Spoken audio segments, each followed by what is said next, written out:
the story of Kenya and policy and what we do, what it brings to me is I thought of a hopeless romantic at some point, and I thought it really applies to us as a people. And for one reason, hopeless romantics have this ideal of what love is. And there's this ideal that we Kenyans have of what Kenya should be. And time again, we get disappointed. I hope we are at the cusp of changing this. Do we need to uproot the system or restructure the structure? I would have loved to do a poem, but I think there's a bit of time. We'll do that later when people have removed their coats to have a dance. So without further ado, I'd like to introduce a man who I respect a lot. Speaking to him, he oozes a lot of wisdom. And he is none other than a man called Mr. Charles Kabaiku, who's a graduate of economics and public administration, and has been honored a lifetime professional membership of the Central Institute of Management. His wealth of experience spans 20 years in the telecoms industry. He's worked with Dell Corporation in Texas, Hewlett-Packard Invent in Sonoma, California, AT&T Wireless in Anaheim, California, and Verizon Wireless in Houston, Texas. He has a passion for community. He's a community leader, and he's been involved in community events, functions, and is keen on civic and political education mobilization, which is part of what he's going to do here. And he is also accredited with pioneering with an African group called Africa Community Action Group team in Atlanta. So without diluting what he's going to speak about, Charles, I'd like the audience to, we've been clapping for the people up to the point they get to the stage. I would like us to give makofi ya kilo. Si kuna time katu ulikuwa nasema makofi ya kilo. Sasa naomba tupige makofi ya kilo for Charles Kabaiku as he walks to us. Hapana, hiyo si ya kilo. Walikuwa wanasema, let's do this. But now, we do it in unison now. Charles Kabaiku, karibu, kuja, tuongeleshe. Thank you, Charles. I'm here to talk about something called the National Sovereign Wealth Fund. How many of you have heard that? Good, thank you. I'm glad somebody like Gedenji has heard about it because, and that is why I mentioned his name and made sure that he knows I come from Eastlands too, because it's a topic I don't want them to analyze so much. Because politicians, they say, or professionals, we say, sometimes they analyze until they paralyze, right? So the National Sovereign Wealth Fund, about a month ago, when I accepted and decided to do a presentation here at Mizani ya Ustawi, I was actually going to give a well-written rendition about the Sovereign Wealth Fund. In fact, the first topic was 7 pages. And it was all about Kenya's Singaporean dream. Because when you hear about Singapore, we want to be like Singapore. It's all stories. We talk about Singapore, what they have done, what they did. Gedenji talked about how Singapore was in 1966, a slum. The stories, we know how to capture them and document them. But do we implement? Do we agree to do what Singapore did? So here's the story. Because of the discussion on the National Sovereign Wealth Fund, where it came from, and it is an evolving dynamic situation that we need to address because it's not that we don't know about it. The National Treasury has documents in their shelves, about 2-3 draft documents.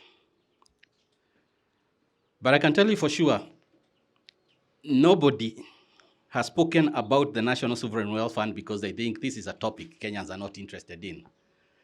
It is too difficult a topic, or on the other hand, we don't think we are in the right position to talk about the National Sovereign Wealth Fund. So Besides the National Treasury knowing about it, it has only been spoken about twice.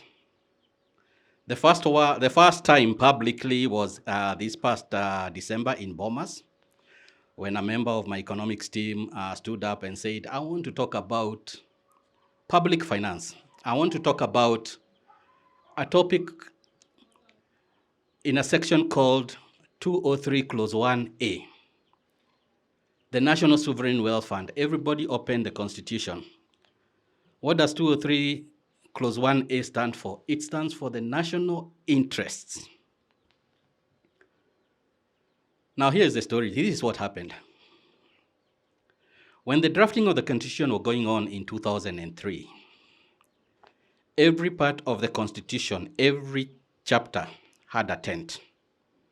Public finance had its own tent. It was headed by very, very serious gentlemen like Manu Chandaria, Ambassador J.B. Okara. But the funny thing is, the public finance tent was always the busiest tent. While all the other tents had about 20 people, the public finance always had more than 50 people. And more than the 50 people, it was not even Kenyans, it was foreigners, the IMF, the World Bank. They came and they said, why do you want to introduce the National Sovereign Wealth Fund?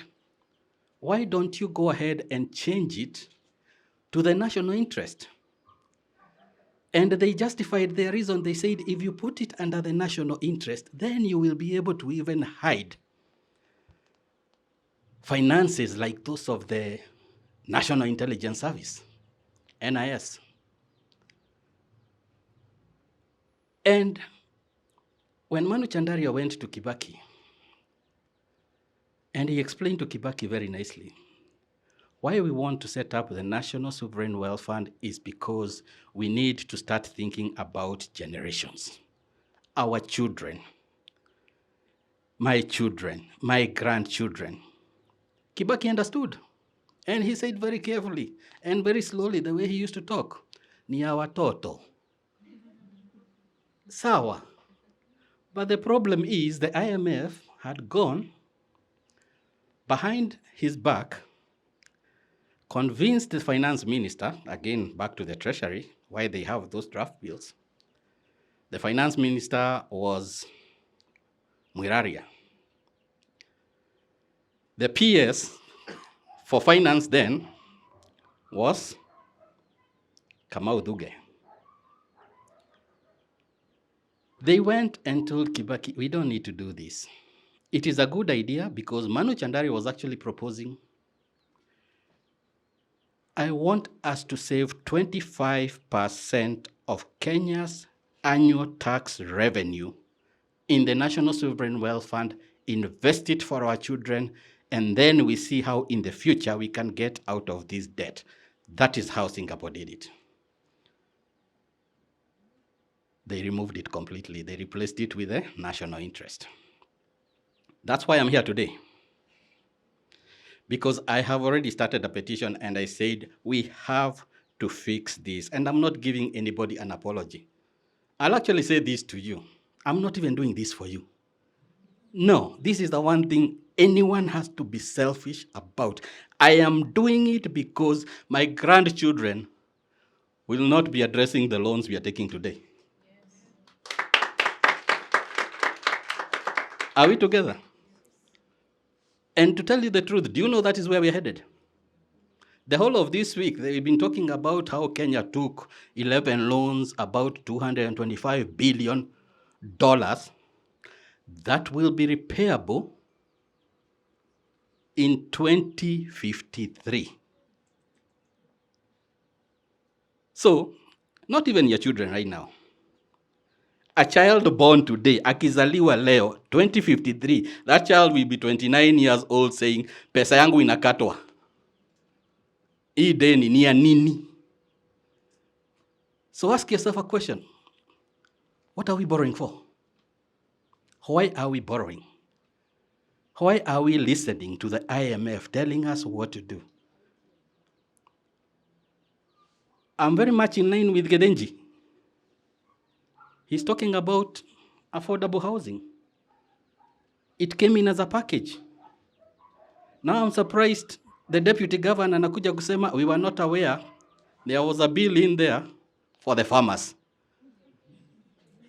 What does that tell you? The bill was drafted by the IMF. It was passed through State House. State House took it to the Speaker of the House, table this, watu wapitishe. I can tell you for sure up to now, there are some MPs that have never read that bill. And they passed it. But now the farmers are complaining. They are trying to say, oh, tuliambiwa, tunasikia. Huh? Why are we like this as a country, Kenya? Why don't we want to remove ourselves from a problem? If we can. That's what I'm talking about. So in a nutshell, let me ask you, what is the Sovereign Wealth Fund? This is a saving a government makes or puts aside some resources to serve as risk response, but also hand over something to our future generations, as I have said. These savings can be derived from balance of payments, surpluses, profits, official foreign currency, reservoirs, proceeds of privatization. Si tunataka kuuza KICC. We don't even know where the title is. Where will that money be put? Where will it go?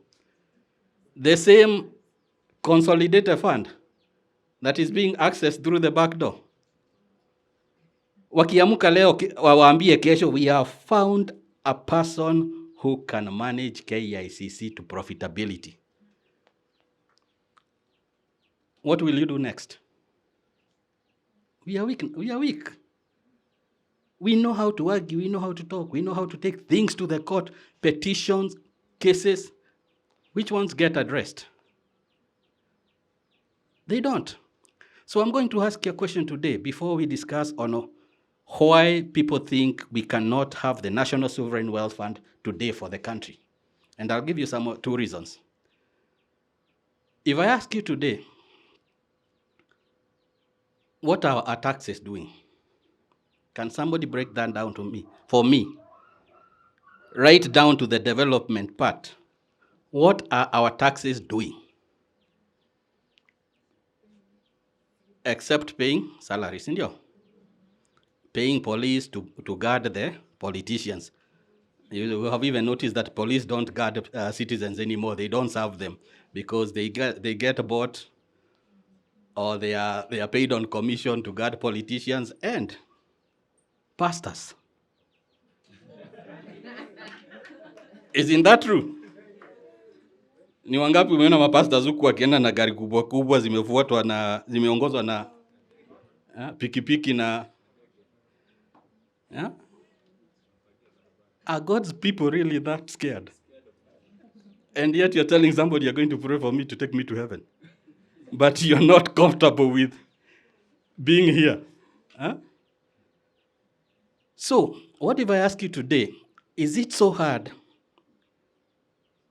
if I say I want only, Manu Chandari wanted 25%. I said I want only 10% of our annual tax revenue to be saved in the National Sovereign Wealth Fund. After that, we will identify other professionals. The fund can be very well managed. If we get somebody like Swaras 1K from the banking industry, tumwambie ingia hapo kama board member, watch this fund. Credible people. Because the other excuse I've been hearing, hii ukianza leo itaibiwa. Is that the mentality we are going to have? Will we ever do anything if I come up with this proposal, itafanyika? If you propose this, haitawezekana because of this, watakula. We can't do that. Because saving 10% is not even something to think about, because I can tell you honestly, before the end of last year, even if you ask KRA, how much money are you going to collect? Assuming you went to KRA in January 2023 and ask them, how much money are you expecting to collect in tax revenue? They could not give you a number. It is either an estimation, sindio? And if they don't meet that target, they do what? They borrow. If they meet the target, it gets wasted or it gets stolen. What if we as citizens today, wewe sasa ndio nakwambia, you stand up today, you say, we want that 10% to be saved for our children. It is money that we are making ourselves, and we don't see where it's going. Because somebody said a very powerful thing the other day. He said, in Kenya, we have 6 billionaires, 8,000 well-to-do people, and then we have the citizens. That is the way it is. That is the way it is. Kenya is a plantation. Ndio unaona wakubwa wawili wa plantation, moja akienda Uganda, mwingine ampate huko. Can we talk about our people? Are they talking about our people? Can we talk about government positions? Are you the one being hired? The position being created are for their people. Right now here there is a pending reshuffle. They need to reshuffle the government because 6 people need to be put there. Plantation owners, and we say we are independent. So now I want us to talk about our sovereignty. And our sovereignty also starts with Article 1 of the Constitution. All power belongs to the people of Kenya. But the problem is we, the people of Kenya, cannot do this if we are also arguing between ourselves. I would not expect somebody like Gedenji, I think you're just my buddy now. I would not expect somebody like Gedenji to come and tell me, Charles, we cannot talk about the National Sovereign Wealth Fund because A, B, C, and D. It's not his problem. Ours is to present to the government, to ambia, this is what we as the people want, right?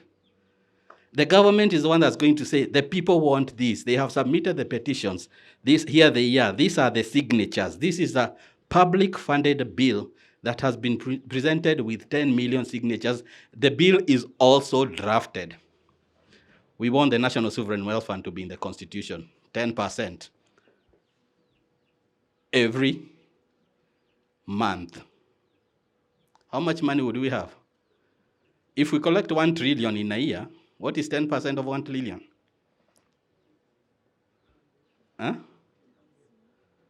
Is it 100 billion? Yeah. What if we put, okay, numbers don't matter so much, but what if we put 100 billion Kenya shillings over the next 10 years? Would that not be about 1 trillion? And then if it's being invested in different areas, including international forex exchange, because that is the way a country like Singapore does, it can be done. And to tell you, the National Sovereign Wealth Fund is not so new a topic. Some of you know about other smaller ideas. You have heard of something called a sinking fund, right? A sinking fund is more like a savings that comes in to alleviate a situation in case something happens. Especially it's used in SACCOs, right? If a SACCO member dies, their savings that they had in the SACCO are not used to offset their debt, right? They still get their savings. The sinking fund is used to offset that debt. So if SACCOs have that, why doesn't the government have a sovereign wealth fund? Why don't we have a saving? Let me take you now to the arguments people have been talking about. Oh, tuko na deni ya 10 trillion. How can we manage to now get 10% of that? So I'll ask you today. Some of you are married with kids, husband and wife. Uko na school fees, ndio? Will you ever sit down with your spouse mwambie hatuwezi fungua savings account mpaka watoto wamalize shule, tuko na school fees? That's the logic. We can't start a sovereign wealth fund because we have, and we are not telling them, the money we want you to put is the one that you have borrowed. The money we want you to put is the tax revenue from the period this bill becomes effective, whether it is in January 2025, we have just started the process to submit the bill. But the moment it is done, we want 10% of what you collect from us. Remember, they have not collected, right?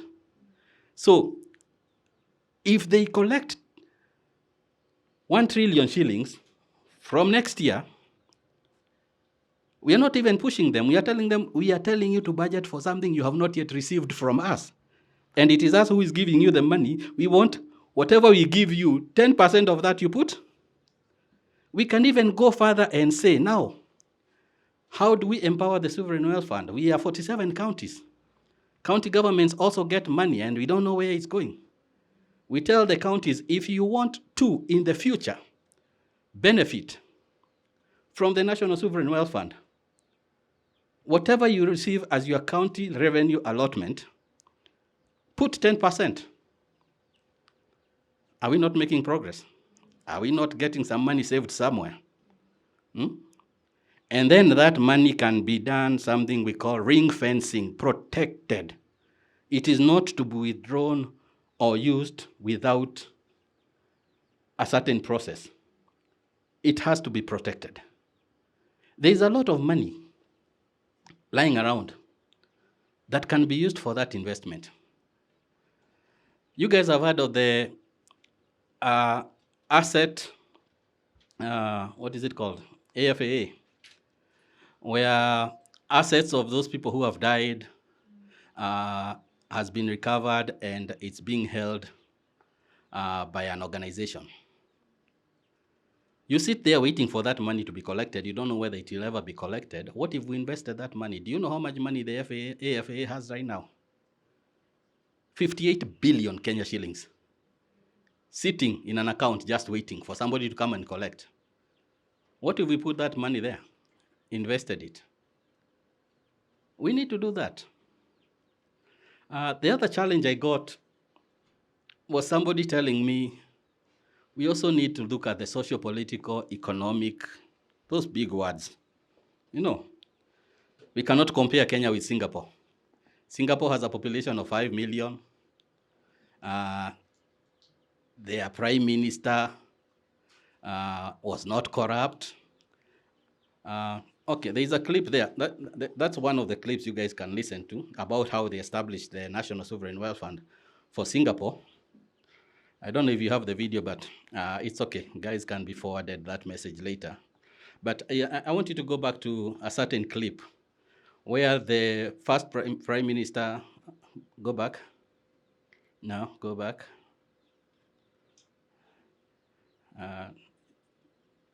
That's the end. Okay, that's the National Sovereign Wealth Fund in the world. The clip I want us to go to, it's actually more like a screenshot. It's about how Singaporean Prime Minister Lee Kuan Yew in 1961 was asked, that's the one, yeah? How did you manage to set up the Singapore Sovereign Wealth Fund? He said, I had two options. I had a choice to make on whether I need to empower my family or I need to empower the country. And there's even a video clip on YouTube where he gives the story of how his finance minister was approached by the CIA, America, when it wanted to get entangled in the Singaporean business. He was offered $10 million US. The Treasury CS went to the Prime Minister Lee Kuan Yew. He reported the matter. Lee Kuan Yew called the American president, told him, I understand what you're trying to do in my country. The CIA is meddling in our affairs.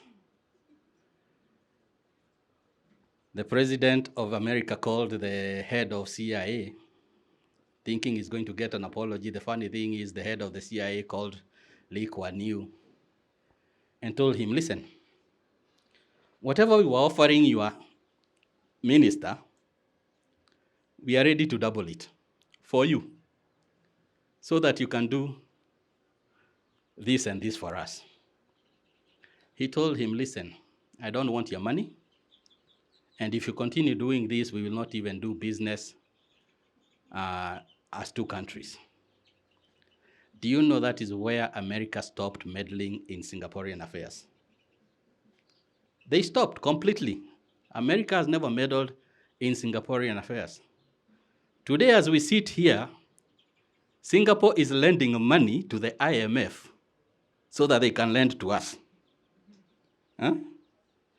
But during the same time frame, 1961, 1966, we were also in the same path. I know most of the time we compare ourselves with South Korea because of telecommunication and all that, but we were also on the same path with Singapore.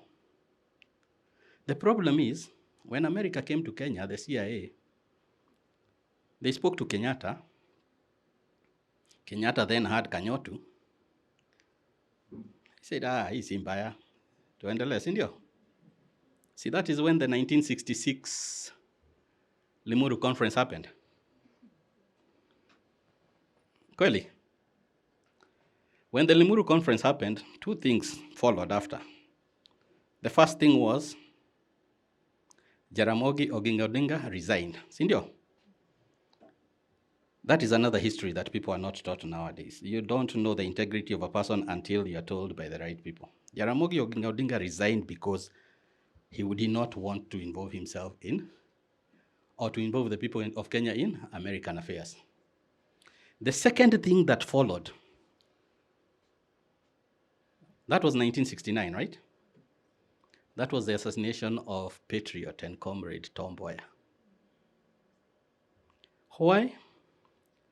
Because Tom Mboya was actively setting up the foundations of the Kenya National Sovereign Wealth Fund, and the one who wanted to use the NSSF, KOTU, Federation of Kenya Employers, and the National Bank of Kenya as the foundational platform of Kenya's National Sovereign Wealth Fund. They eliminated him.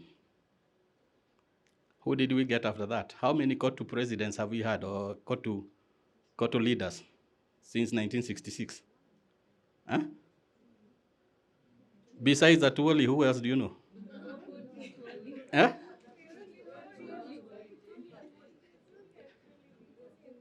Atuoli? The other one who died was Tom Mboya, right? So let me ask you a question. How did Kenyatta, Kanyotu, head of Kenya's intelligence, and Atuoli become so rich? Whose interest do they serve? CIA, Sindio. The American, they represent the American. Atuoli is going all over the world, every day, KOTU, he's been elected president of this, but I wonder, he's so senior out there, lakini ukikuja Kenya, shida. He's not talking about the interest of the citizens. In fact, nowadays, I have never gone to any public event, kama Madaraka Day or Jamhuri Day, the way somebody like Moi used to go and say, leo nimeongezea wa Kenya mshahara, si ndio? When was the last time you heard that? We don't do that anymore. Now the problem that we have today, and I'll tell you, establishing the National Sovereign Wealth Fund is not going to be easy. Because the first people who will challenge you are these people who have their own private wealth.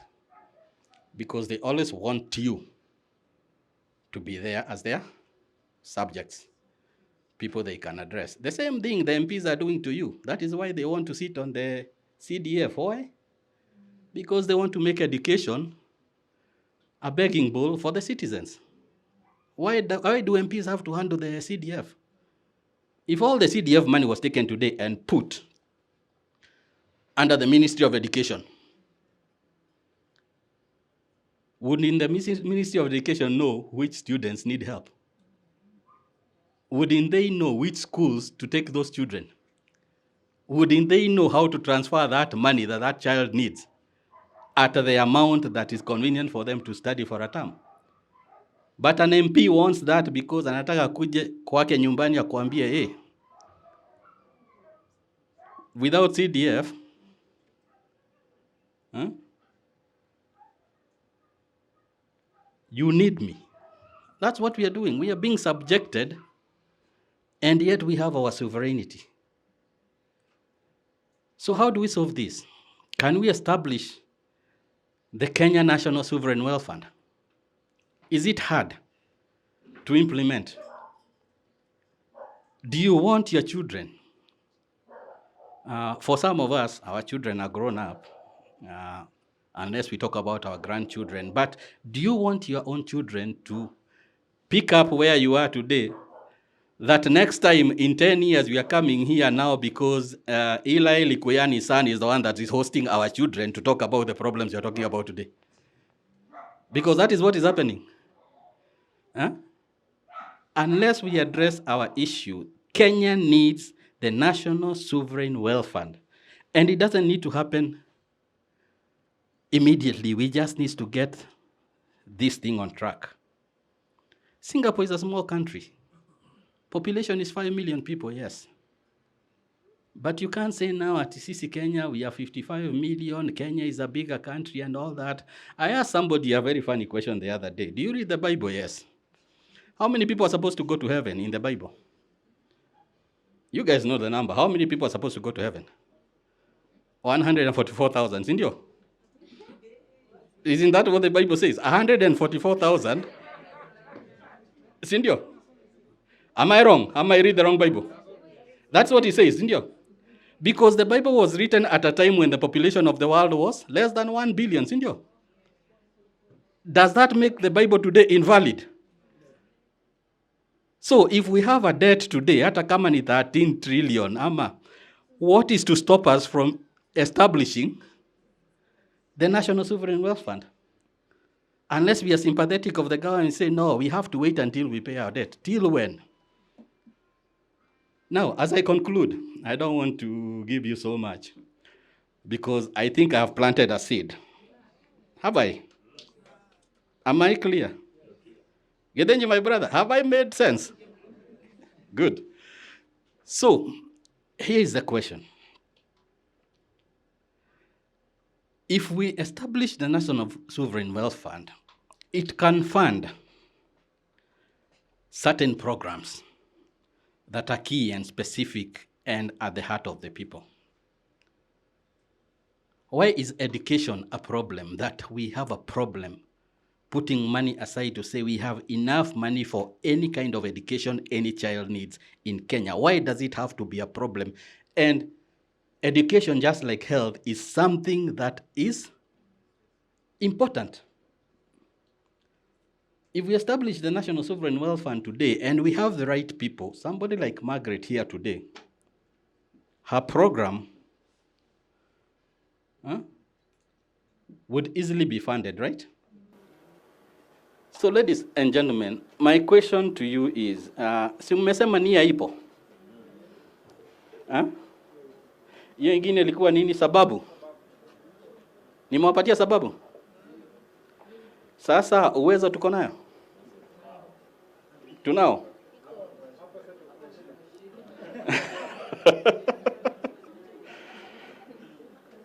Lakini sasa hiyo ndio imetuma tuje hapa leo, si ndio?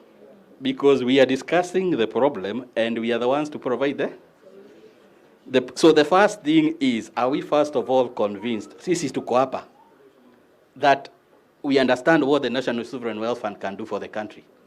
Are we willing to push it? If we are willing to push it, then uwezo, hiyo ni wachieni.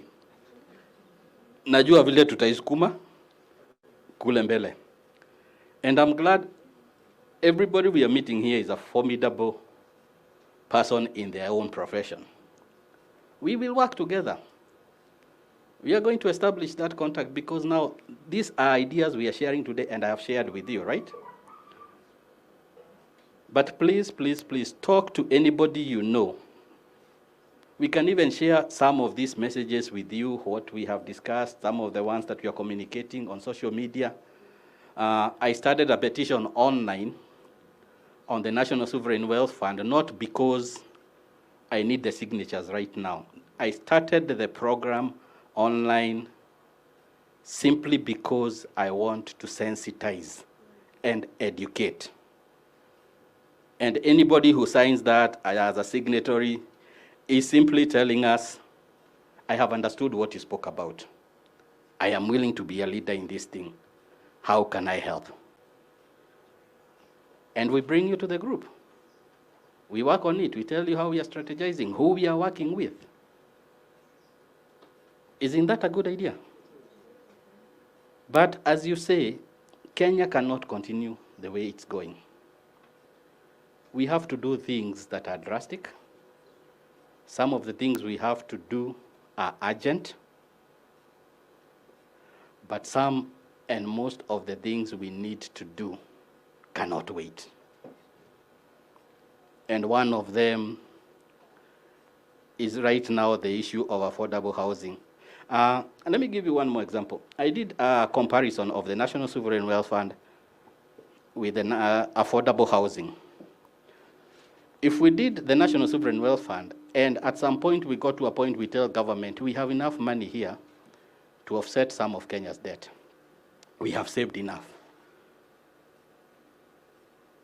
You as a parent, do you think your child will be waiting for the government to build them that affordable housing? Because first of all, we will be able to create employment. The person in employment is also not being taxed as they are being taxed right now. Si atajijengea nyumba yake. But then you get upset. Seriously, I got upset when I heard, once again, our brother David Ndi arguing plainly and saying, I don't work for you. I am being paid by the taxes of my children. So now you're not even being paid by money that people are making, so he's not worried about you. He's not trying to solve your problems. He thinks he's being paid by the taxes of the children that he has born. And the children have not even started working. Isn't that the same thing we are doing? We are borrowing now money from our children so that our children can pay in 2053, right? That is not the kind of argument we need to have in Kenya. We need to change our thinking completely. And personally, I have already said, I am not going to be convinced this is not going to happen. And that is why I said, without apology, I'm not doing this for you. You can join me, but I am going to make sure for my own grandchildren, they will not pay something they don't understand. Take that message home. Let me wind up there and say, thank you so much for listening. And also thank you so much because I was waiting. You are the first group I have actually spoken about this publicly. It's different than when you're talking on social media. So we have now started a process. Now National Sovereign Wealth Fund can be a public participation thing, right? So thank you so much.